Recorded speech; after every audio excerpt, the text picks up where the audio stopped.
like the shit that you missed out on. And when I held my son for the first time, like, and I'm laying in the bed, not the first time, but I'm laying there and our skin is touching each other.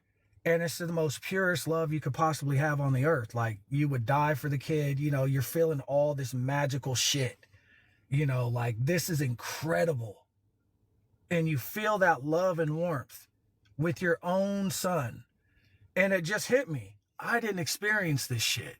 I didn't get to feel this shit.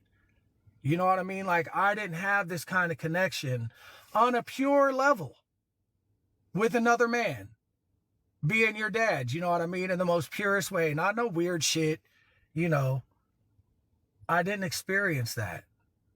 And then, like, it developed this need to want to experience that. To just be held by a guy with no weird shit, no sexual shit, just to know that it's okay. And that was like something that just was in the back of my head, like, that nobody knew about. And I experienced that shit. I got to fucking, and because, like, I looked it up. I'm not the only one. If you start to dig into all this shit, you're going to realize you're not the only one with any of it.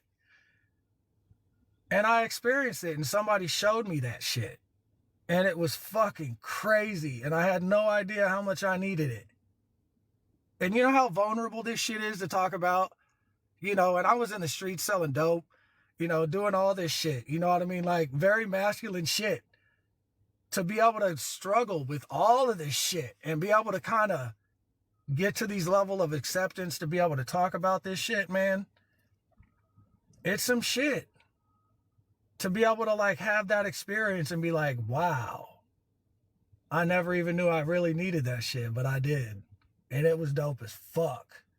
You know, even before that, a year, even coming across a TikTok where this lady was like, you got to go back and give your child, that inner child, the shit you never missed, like, you didn't get, you know? And it was the final connection. I was like, how can I explore that shit? And there's ways, you know, you just got to figure out your shit. I don't know. But I've had some experiences that I